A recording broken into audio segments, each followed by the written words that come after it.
Вітаю, друзі! Я не думав, що я буду записувати подібне відео, але ситуація виходить на геть інший рівень. Мені на днях повідомили, що 10-11 липня біля адреси, в якій я маю реєстрацію у Відні, були помічені особи. Після того, як їх змогли ідентифікувати, мені повідомили, що це особи, які мають відношення до одної зі спецслужб України. Більше того,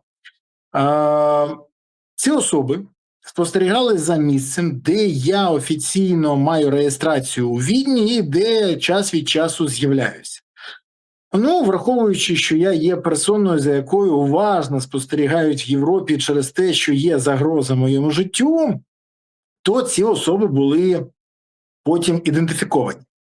І коли стало відомо, що це саме українські представники української спецслужби, то австрійські друзі порадили мені негайно звернутися до поліції, звернутися до прокуратури Австрії для того, щоб звернути їх увагу на те, що відбувається. Більше того, вони кажуть, що це необхідно зробити після того, що трапилося в Монако. Хочу нагадати, що там було скоєно замах на Єрмолаєва. Підсанкційного Єрмолаєва, якого, як стало з часом відомо, намагалися вбити пані, яка приїхала до України, і її там вбили. Вбили представник СБУ та ГУРМО. Хто був з них перший, хто другий, хто був лідером, хто підлеглим, неважливо. Але після скоєного замаху зразу ж французькі ЗМІ написали, що до цього мають відношення українські спецслужби. Звідки вони знають? Ну, це окрема історія. Звідки австрійці знають, що це представники української спецслужби? Ну, схоже, що ті люди, які намагалися слідкувати за тим місцем, де я маю реєстрацію, не дуже досвідчені або навпаки. Такі досвідчені, що вели себе так само, як і на відео у Бігуса. Пам'ятаєте, коли представники СБУ вирішили послідкувати за журналістами Бігуса на новорічні свята. Їх всіх ідентифікували. Так от з того часу нічого не змінилося. Цих довбограїв теж ідентифікували. Більше того, тут окреме вітання пану Покладу, і я сподіваюся, що ми один одного розуміємо. Я не тільки звернусь зараз до правоохоронних органів Відня, а й, скоріш за все, буду вимушений звернутися до представників в Раді Європи, а також буду виступати на парламентській асамблеї Ради Європи, де буду робити сайд-івент через подібну ситуацію. Бо мені здається, що коли силові структури України починають слідкувати, а потім щось може трапитися з опонентом української влади, то велике запитання, хто це ініціював? Я можу припустити, що це якийсь дуже ретивий співробітник, який захотів вислужитись. Ну таку, даю можливість відкату тим, хто це ініціював. Або навпаки, представники Офісу Президента, або сам Зеленський дав команду відпрацювати по мені. Я не знаю, в мене нема такої інформації. Сподіваюся, що це з'ясують вже європейські служби, які будуть цим займатися.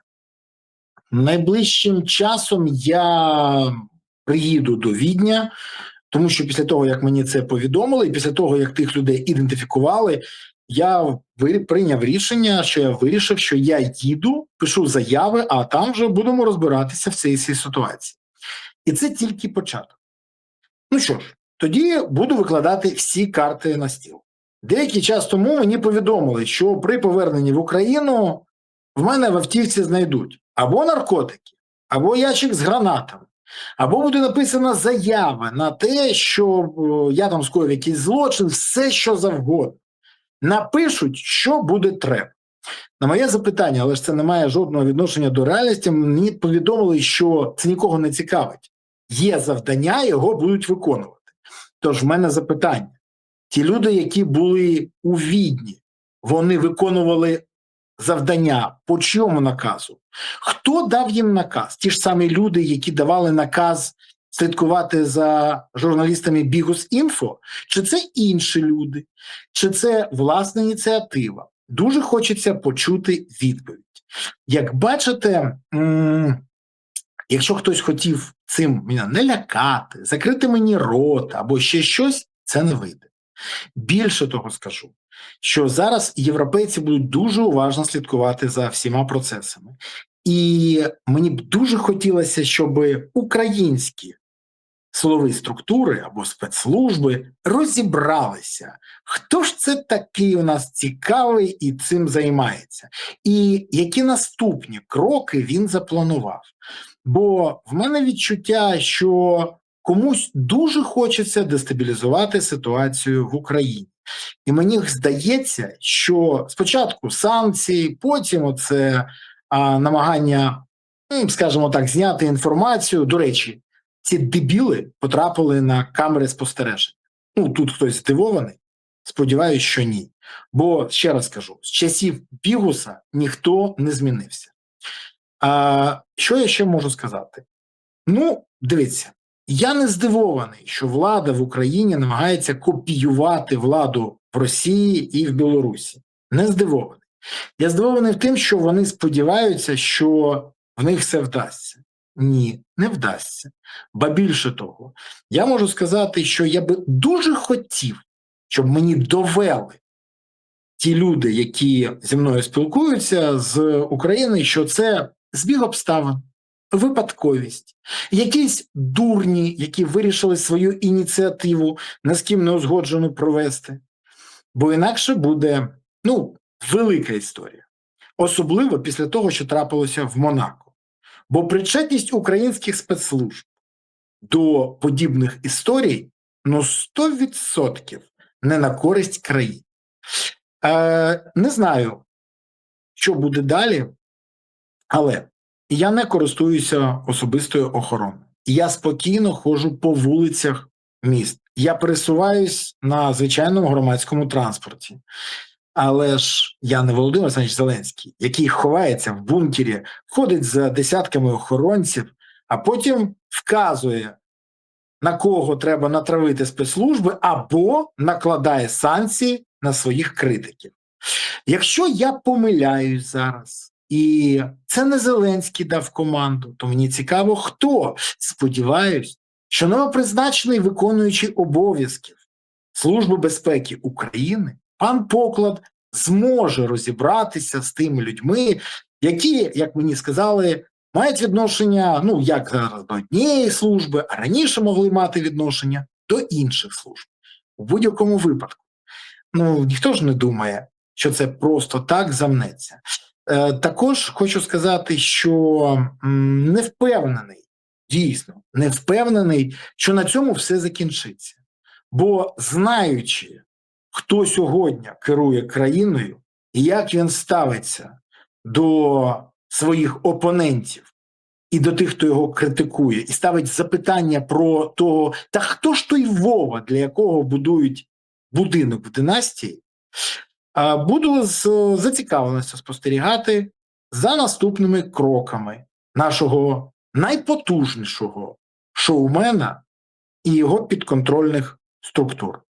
У будь-якому випадку я дійсно незабаром їду до Відня, я вже запланував після інформації, і буду комунікувати з прокуратурою і поліцією Австрії. Окрім того, я буду писати заяву про це, викладати. Хочу повідомити, що знайшлися люди, які готові свідчити і дати покази офіційно про тих, хто знімав інформацію про місце мого реєстрації. І, до речі, мені цікаво, вони там планували що? Місяцями сидіти за гроші і бюджетні гроші України і чекати, поки я приїду? Це не так часто відбувається. Пане Покладе, якщо вам є бажання поспілкуватися, ви можете взяти мій телефон, хоча він у вас так є. Тому чекаю на реакцію і на якусь відповідь. До речі, мовчання, як і в випадку з Вовою і будинком династії, буде зрозуміло, як розшифровано. Дякую.